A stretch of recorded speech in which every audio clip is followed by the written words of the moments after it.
¿Qué tal, amigas y amigos? Buenas tardes. Volvemos a encontrarnos aquí en Sin Censura, Diálogos para la Historia. Sin duda, tiempos complejos.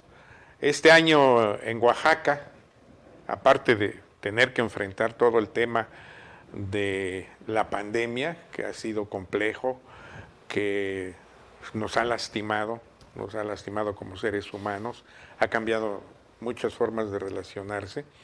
También, como si algo nos faltara, vivimos un proceso electoral intenso, competido, donde hubo pues todas las características que tiene una elección en un estado como el nuestro, al que yo siempre he considerado que tiene todas las características para ser un país, por su pluralidad étnica, lingüística, culinaria, de costumbres, de religiones, de etnias, de todo, de arte, de cultura.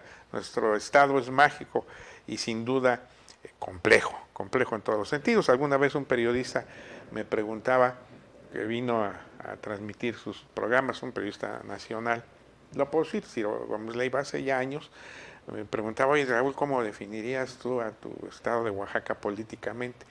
Y entonces mi respuesta fue: Oaxaca es un estado donde la normalidad democrática es el conflicto. Sí, aquí entramos a las broncas por todo, desde las de tierras, por dónde va a pasar la procesión, y bueno, no digamos las broncas de afectos, de amores, los hay, y políticas. En ese contexto, sin duda, la pasada elección representó un reto para todos, para quienes participaron como contendientes, para sus equipos, para el gobierno del Estado, para el gobierno federal, para los partidos políticos, pero fundamentalmente fue un gran reto para el órgano electoral, porque organizar una elección en estos tiempos de pandemia, en un estado como Oaxaca, podríamos decir, un reto demasiado complejo. Y en ese contexto creo que vale la pena, porque hay muchas pasiones en las elecciones, se desatan todo tipo de rumores, incluso versiones, más ahora con las redes sociales que permiten especular y plantear temas que muchas veces pues, no son más que fake news. Pero bueno, ahí está la circunstancia, el inmediatismo de la elección, y en ese contexto creo que ya serenados los ánimos, hubo un resultado, entiendo hasta donde tengo información que ha sido aceptado en lo general por todos los actores políticos, y yo creo que en gran medida, y lo reconozco, ese objetivo alcanzado se debe a la forma como actuó el Instituto Electoral de Oaxaca, el órgano electoral de Oaxaca, que preside, además, como son los tiempos actuales, donde la mujer tiene una participación fundamental, lo preside una mujer, la licenciada, la maestra Elizabeth Sánchez González, quien hoy nos honra con su presencia aquí en Sin Censura. Licenciada, qué gusto. Muy buenos días. Perdón por la introducción un poco larga. No se preocupe, creo que lo amerita. Como bien dice usted, ya estamos pues ya a 2 meses que concluyó el proceso electoral y creo que el instituto entregó a la ciudadanía muy buenos resultados. Fue una elección apegada a los principios constitucionales de certeza, imparcialidad, legalidad a que nos debemos todos los integrantes del órgano electoral, y pues una jornada electoral bastante intensa, como es el estado de Oaxaca, ya lo mencionó usted, y pues los resultados están a la vista, ¿no? No hubo un cuestionamiento hacia el órgano electoral, los actores políticos aceptaron los resultados, no hubo impugnaciones a la elección, y esto significa pues que todo el procedimiento que realizó el instituto para llevar a cabo la jornada electoral del día pasado 5 de junio pues se hizo apegado a la ley y a los principios que nos rigen constitucionalmente. ¿Cuántas casillas se instalaron? Fueron cerca de 5,000 casillas en todo el estado, y no se pudieron instalar únicamente el 8% de todas esas casillas. Se instaló el 92, perdón, al revés, el 2%, se instaló el 98.1% de las casillas. 98.1% de instalación, Así es. En nuestras condiciones, eso es verdaderamente. Exactamente, de las casillas que fueron aprobadas por el INE, esas fueron las que se instalaron. Tuvimos algunos problemas, nos tocó el huracán a días además, de la jornada electoral. Como si faltara algo. Exactamente. Yo decía, ya todo está, se me hacía muy raro que todo estuviera en calma, tranquilo, en un estado como Oaxaca, y pues nos llegó el huracán. Nomás nos faltaba un temblorcito, pero no, ni toco madera, toco madera. Ya vienen las fechas, ¿no? Ya el cielo lo está diciendo. Oiga, realmente es un porcentaje muy elevado. Funcionarios de casilla, varios miles también. Cerca de 40,000 funcionarias y funcionarios de casilla, la mayoría de ellas mujeres. Como usted bien lo dice, en estos tiempos se tienen que integrar de manera paritaria también los órganos desconcentrados del instituto también se integraron de manera paritaria, entonces fue una gran movilización, ¿no? Tuvimos 25 consejos distritales integrados por 5 funcionarios electorales, entonces es una gran movilización de personas, mucho trabajo, muy intenso, que tiene que seguir todos los pasos que nos indica el reglamento de ¿Qué elecciones. tiempo llevó la capacitación? La capacitación hacia los funcionarios de casilla la realiza el INE, pero fueron aproximadamente unos 5 meses de capacitación. Obviamente en coordinación con ustedes. Exactamente, en coordinación con el instituto, la capacitación también que reciben las y los funcionarios de los órganos desconcentrados, también nos enfocamos a que tuvieran la capacitación adecuada de lo que es todo el proceso, pero sobre todo en el tema de los cómputos distritales, que es pues creo que es una parte muy importante del proceso electoral, claro, en donde se revisan cada una de las actas, de las casillas, y donde hay alguna solicitud del partido político para que se recuenten, se abren los paquetes, entonces todo esto fue apegado a... Que yo recuerdo que hace... no sé, 20, 25 años, abrir un paquete electoral era muy complejo. En la elección de 1988, me acuerdo que ese fue el gran debate en la Comisión Federal Electoral. Sí, en aquella época a mí me tocó vivirla de cerca en la Comisión Federal Electoral, y ese era el gran debate. El reclamo del Frente Democrático Nacional, abrir los paquetes electorales, pero casi era como sagrados. Bueno, los paquetes de la elección de 1988, después por una iniciativa de Diego Fernández en la tribuna de la Cámara aprobada, consensada con el PRI, se quemaron, ¿no? Se quemó esa paquete. Eran otros tiempos.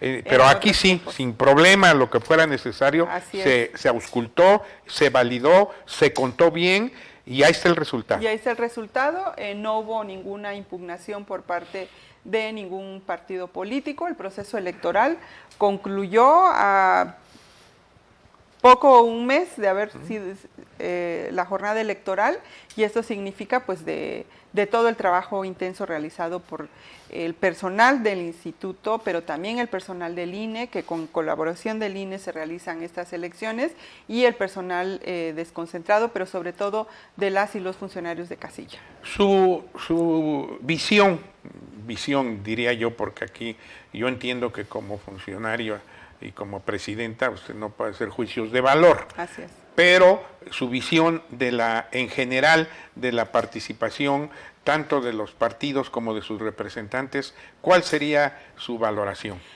Creo que pues a lo largo de todo este tiempo, de 30 años que se viene construyendo este sistema electoral, este sistema democrático, creo que también los actores políticos pues han ido teniendo confianza en las instituciones y sobre todo en las leyes electorales, ¿no? Entonces, también el actuar de los partidos políticos, al menos dentro del Consejo General, fue apegado a la normatividad.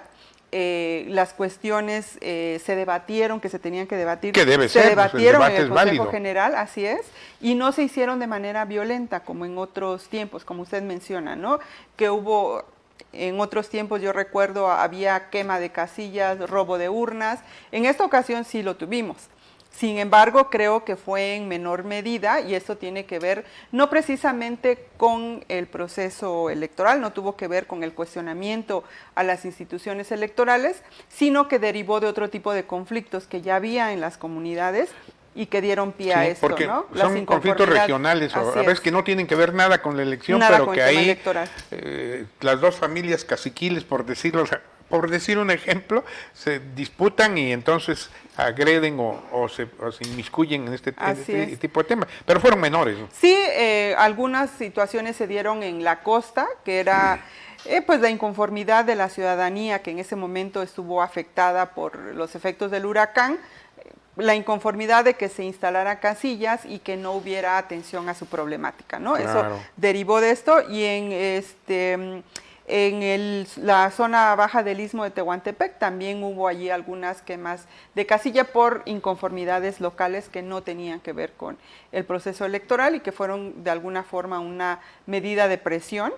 Pero pues este acompañamiento que tuvimos también con todas las fuerzas de seguridad del Estado, también creo que esto tuvo que ver que tuviéramos una jornada electoral tranquila, sin mayores conflictos de los que ya se mencionaron.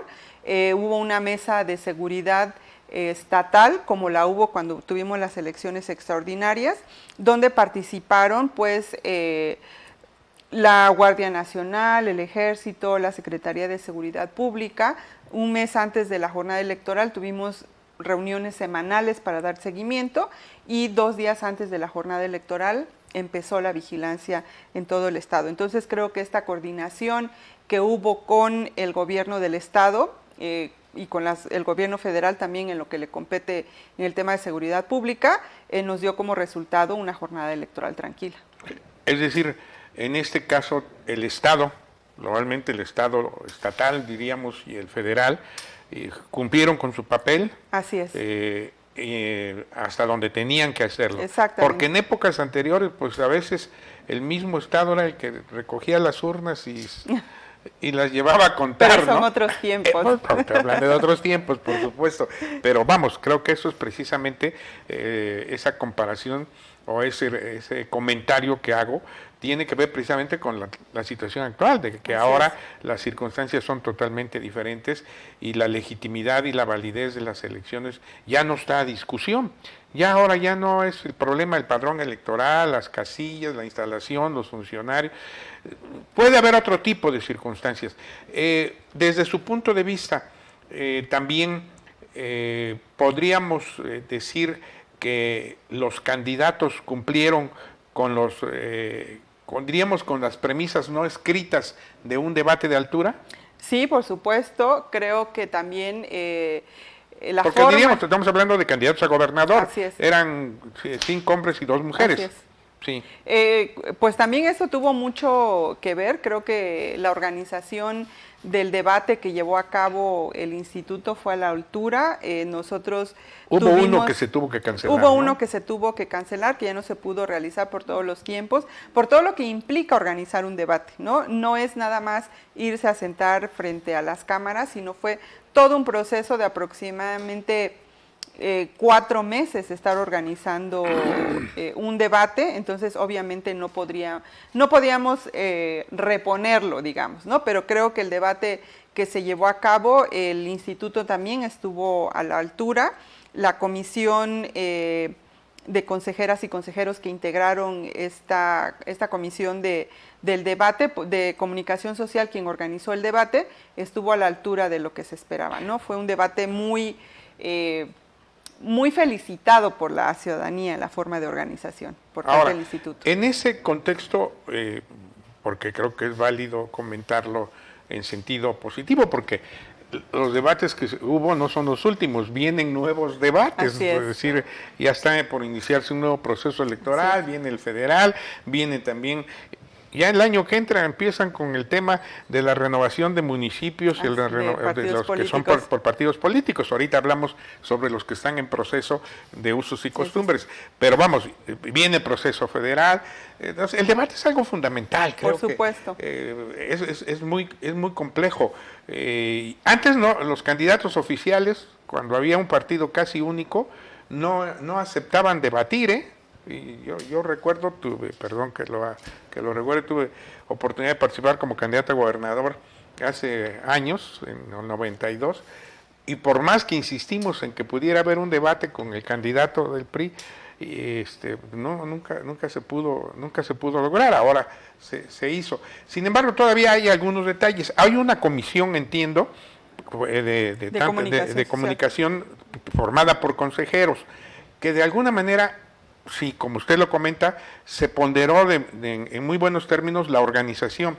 Sin embargo, hubo un pequeño detalle que yo lo escuché y vamos, como interesado en conocer opiniones, lo comento para conocer su opinión.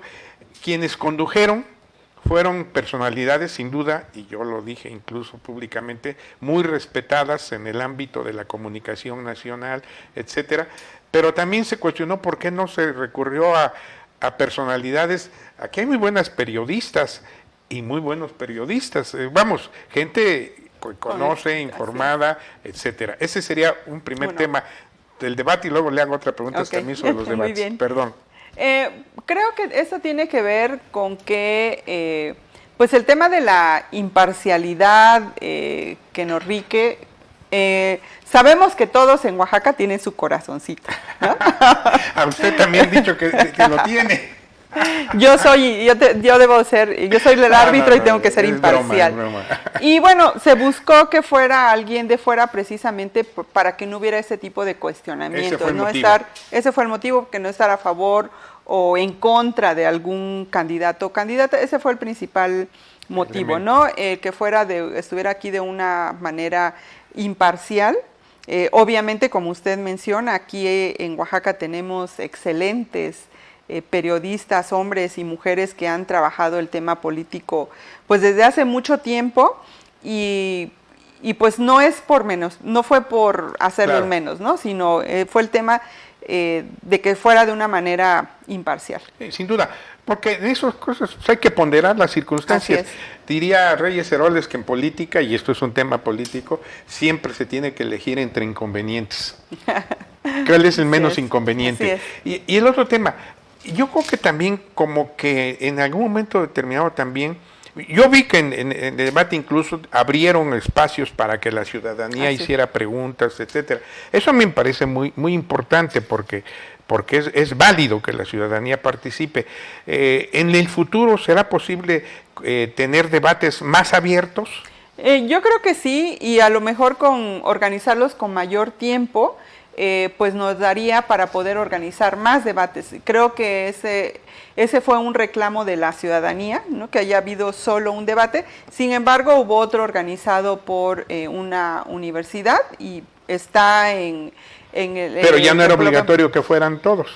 No son obligatorios todos los debates. O sea, bueno, también, además, también el del instituto es al gusto, fue porque los candidatos y candidatas quisieron asistir, ¿no? En ninguna parte de la ley menciona la ley no obliga. Obligatorios. Obliga a hacer debates. Obliga al instituto a realizar cuando menos dos debates. Es muy importante aclararlo porque es fundamental, ¿no? A veces esos pequeños puntos finos son los que no se conocen plenamente y por eso se especula. Es decir, el instituto tiene la obligación legal de hacer cuando menos dos debates, cuando menos. Pero no obligan a los candidatos a que asistan. Es voluntario. Sí, totalmente de acuerdo. Bueno, o sea, ahí queda. Una valoración global. Creo que debemos de hacer un análisis respecto a la participación ciudadana. En los 6 estados donde hubo elecciones, hubo 2 estados en donde hubo elecciones concurrentes. Esto es presidentes municipales, diputaciones y gubernatura. Y en otros nada más. Y en otros estados solamente tuvimos hacia la gubernatura. Hubo mayor participación ciudadana donde fueron concurrentes. Y eso sucede pues en la mayoría de las veces, ¿no? Sin embargo, esta fue la ocasión en donde menos participación ciudadana hubo. Hubo el 38% de la participación ciudadana, entonces es una situación preocupante, ¿no? La otra también tiene que ver con que veníamos ya de un proceso electoral el año pasado para presidentes municipales y diputados, y siempre disminuye cuando es un solo cargo el que se va a elegir, ¿no? Pero creo que también tiene que ver con la oferta de los partidos políticos. Los partidos políticos también tienen la obligación, una de sus atribuciones y funciones de los partidos políticos es llamar al voto y a la participación ciudadana. También corresponde al instituto, entonces el instituto también tiene que hacer un análisis de por qué esta baja participación, ¿no? Y tenemos todo el año que viene para promover la participación ciudadana. Para mí este es un tema muy importante, porque la democracia va más allá del día de la jornada electoral, ¿no? De ir a depositar nuestro voto. Creo que tiene que ver también la democracia con el acceso a la información pública, que la ciudadanía sepa qué es lo que hacen sus gobernantes, que la ciudadanía sepa en qué se gasta el presupuesto. También es una forma de participación ciudadana, la transparencia. Todos estos mecanismos que a lo largo de los años se han implementado, se han creado órganos autónomos para tener acceso a la información pública, vigilar la utilización de recursos públicos. Todas estas son una forma de participación ciudadana y creo que la ciudadanía se debe de involucrar más, ¿no? El otro tema con quienes tenemos que trabajar pues es con los niños y con la juventud, que son los ciudadanos, los que tienen ahorita 16, 17 años, ya van a estar participando en la próxima jornada electoral, y creo que debemos enfocarnos este año que viene en estos temas de participación ciudadana, ¿no? Que van más allá del día de la jornada electoral de ir a votar. Me gusta esto que está usted comentando y me da la seguridad de que estoy hablando con una mujer demócrata. De veras, porque no todos quienes tienen una responsabilidad como la suya le entran tan directamente a hacer una autoevaluación de esta naturaleza. Y sí es cierto, uno de los temas que se ha debatido incluso ya posterior a la elección, independientemente de que no ha impactado en temas de impugnaciones, es precisamente la baja participación. Hay quienes dicen que fue una lucha entre los votos duros de un lado y de otro, y bueno, creo que eso no de ninguna manera abona a un proceso democrático superior. ¿Por qué? Porque, y yo lo dije en varias ocasiones y lo sostengo, hay que participar, porque luego para reclamar precisamente lo que usted está diciendo de cómo actúan, el tema de transparencia, el tema de aplicación de la ley, el tema del nepotismo, el tema de los compromisos, todo eso, a veces somos muy buenos para criticarlo o para plantearlo, pero todo eso surge para que poder tener la posibilidad y de responsablemente hay que participar, hay que votar.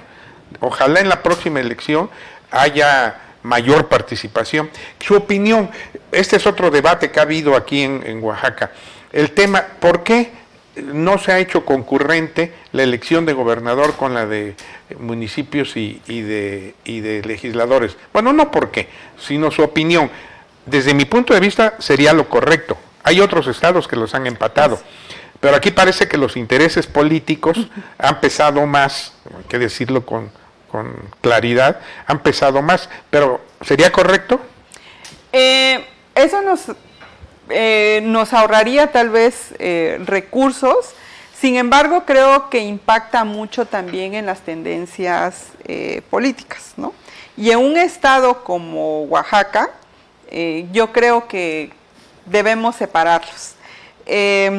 En este año esto nos ha dado, por ejemplo, pie a que este año que tenemos elecciones de sistemas normativos, digamos que de alguna manera no se contaminen con las elecciones de los partidos políticos, ¿no? Esa es una cuestión fundamental. Si tuviéramos elecciones de partidos políticos y sistemas normativos, necesitaríamos otro instituto para hacer frente a este tema, ¿no? Entonces, creo que Oaxaca es bastante politizado, o sea, sí hay mucha participación ciudadana en este sentido. A lo mejor habría que enfocarlo en esos otros mecanismos de participación ciudadana, pero creo que al menos para el instituto es una forma de organizar muy detalladamente cada elección, ¿no? Ya. Aunque, en todo caso, creo, en eso coincido con usted, el sistema normativo interno de los municipios, que es este de uso de costumbre, creo que no debe cambiar. Es decir, no tendría por qué hacerse concurrente, porque además cada comunidad tiene sus formas, sistema, ¿no? Algunos los hacen cada año, cada 2 años, en un periodo, en otro periodo. O sea, creo que eso debe prevalecer. Pero en el tema ya del sistema de partidos, independientemente de que alguien, que entiendo lo que usted me dice, el tema de cómo se tejen las corrientes, bueno, pues ahí está el ejemplo de Andrés Manuel, ¿no? Es decir, aquí pudo haberse postulado en aquel momento de la elección a quien fuera en municipios o de diputados y hubieran ganado. Seguramente. ¿No? Sí, es decir, una oveja, un loro, un muerto, gana, ¿no? Es decir, eso creo que tiene que ver con otro tipo de formación y de cultura política. Desde mi punto de vista, yo sí creo que valdría la pena pensarlo. Ya en alguna vez se pensó, porque antes incluso en los 80s, 90s principios, todavía se elegían primero en una etapa presidentes municipales, primero diputados, y luego en octubre, agosto eran presidentes diputados, y en octubre eran presidentes municipales. Sí, en julio eran, creo, diputados, y en octubre eran municipales. Julio, agosto, a veces era julio, a veces era agosto. Y después ya se reunió y creo que ha sido algo positivo, entonces habrá que esperar, pero satisfecha. Totalmente, creo que hay algunas cuestiones que tenemos que reflexionar. Fue mi primera jornada electoral, obviamente hubo errores, tal vez de tiempo. El reglamento de elecciones es muy puntual, si un pasito no se realiza en tiempo, pues ya tenemos una observación, ¿no? Entonces creo que esa parte, pero creo que ya bien preparada para la próxima elección. Esta fue un reto para mí personalmente, aprendí muchísimo. No es lo mismo conocer el reglamento de elecciones en teoría que en la práctica, pero creo que salió de manera excelente el proceso electoral, ¿no? Hubo una gran coordinación con el Instituto Nacional Electoral. Eso le iba a preguntar, con el INE sin bronca. Con el INE sin ningún problema. Eso fue parte también de que las cosas salieran de manera puntual y bien. Cada institución tiene sus propios procedimientos dentro del proceso electoral, pero esta gran comunicación que hubo con la delegación del INE creo que nos trajo muy buenos resultados, tanto en la extraordinaria como en la elección extraordinaria. ¿Satisfecha con los consejeros que integran su organismo? Así es, por sin supuesto. Duda. Mayoría mujeres. Somos 5 mujeres, todas tenemos diferente perfil, todas tenemos un expertise y pues lo conjuntamos en el consejo. Excelente. Están en elecciones de uso y costumbres. ¿Cómo va este tema? Hasta el momento llevamos, hasta la semana pasada, 34 elecciones realizadas. Esto no significa que hayamos calificado, el Consejo General haya validado o invalidado alguna de estas elecciones, porque las comunidades lo realizan y a veces inmediatamente nos entregan sus actas de elección. A veces tardan un poco en entregarlas, pero ya llevamos 34 elecciones de las 415 que eligen este año. Son 417 municipios, pero 415 eligen este año y seguramente vamos a tener muchísimo trabajo ya en septiembre y octubre, es cuando mayormente las autoridades empiezan a organizar sus elecciones. Y bien, yo recuerdo, esa reforma se hizo en los 90, creo que Cipriano Flores fue uno de los que participaron, que estaba al frente en la órgano 95. electoral, sí. Y la verdad creo que es de los aciertos del gobierno de Diodoro Carrasco, porque le ha dado gran estabilidad al Estado. Es correcto. Y sin duda, qué bueno que lo están sacando ustedes como lo están haciendo, porque la estabilidad política de los municipios es fundamental. 2 temas más, porque el tiempo es inexorable en televisión, pero el próximo año, ¿cuándo termina su periodo? ¿El mío? Sí. En el 2020, son 7 años. Órale. O sea que me toca organizar otra elección a gobernador. Otra todavía. elección a gobernador todavía. Bueno, pues, y eso es lo que iba a comentarle. La próxima tendrá que ser mujer. De acuerdo a lo que marca la... Que ya ahora ya normatividad. está establecido. Así Por es. ejemplo, las 2 elecciones que vienen el año que entra, Coahuila y Estado de México, entiendo que ya hay en el Estado de México tiene que ser las candidatas, le toca una mujer. Y tiene ahora el Congreso del Estado también lo tiene que aprobar, establecer. Así es, lo tiene que legislar. Eso va a ser interesante, ¿no? Eso, muy interesante. Es muy interesante la participación. Y bueno, el próximo proceso electoral ya inicia en el mes de septiembre del próximo año. Sí. Y pues ya debemos estar preparándonos para este próximo proceso, y va a ser una cuestión muy interesante porque en este próximo... Ya va a haber diputado migrante es. o diputada. Diputado o diputada ¿Cómo están migrante. trabajando eso? Ahorita estamos estableciendo coordinación con las organizaciones de migrantes, pero también con los pueblos que hay, Claro. ¿no? Creo que esa es una el que gran se va no característica. pierde la identidad, Así es. Al contrario, se refuerza. Hay una gran organización, creo que esa es la característica de Oaxaca, ¿no? La gran organización de sus comunidades que traspasa fronteras, ¿no? Tenemos organizaciones de radicados aquí en la ciudad de Oaxaca, en la Ciudad de México, en el Estado de México, en Baja California, en Nueva York, en Illinois, en Wisconsin. Pero entonces, cuando hablamos de diputados migrantes, ¿alguien que no viva en el estado, pero que vive en el país, podrá participar o tiene que vivir fuera del país? Fuera del país. Así es, la figura es para los mexicanos residentes Fuera, en el extranjero. En el extranjero. Así es. La mayor parte está en Estados Unidos. La mayor parte, yo creo que el 98% de los ciudadanos oaxaqueños y oaxaqueñas que viven fuera del país viven en Estados Unidos. Muy bien. Bueno, pues ahí está, un reto más. Un reto más. Qué gusto, un nuevo reto. Qué gusto poder haber platicado con usted. Se nos fue ya el tiempo muy rápido. Le agradezco mucho la atención. Creo que no nos faltó algo. Pues muchas cosas, pero creo que podemos volver a platicar. ¿Algo que quisiera usted agregar para el público de Regeneración? Bueno, que ya hemos elegido la ciudadanía oaxaqueña a la persona que gobernará dentro de los próximos 6 años, y pues este tema, ¿no? De que la participación ciudadana y la democracia no se queda el día que vamos a depositar nuestro voto, ¿no? El que las autoridades caminen de acuerdo a lo que nosotros, para lo que los elegimos, creo que también tiene que ver con la participación de la ciudadanía. Claro. En participar en todos estos mecanismos que tenemos establecidos en la ley. A lo mejor en otro programa podemos hablar de estos mecanismos que establece la Ley de Participación Ciudadana de Oaxaca. Aquí Regeneración está abierta, y si usted, ya la otra vez lo habíamos comentado, si ustedes quisieran tener un programa semanal, quincenal, mensual, para dar a conocer precisamente todos estos temas, aquí estamos.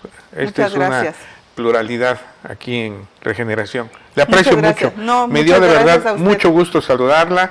Felicito al Instituto por su participación, por su compromiso con la democracia en nuestro estado. Creo que oaxaqueñas y oaxaqueños como ustedes honran nuestros orígenes. Muchas gracias. Le aprecio mucho.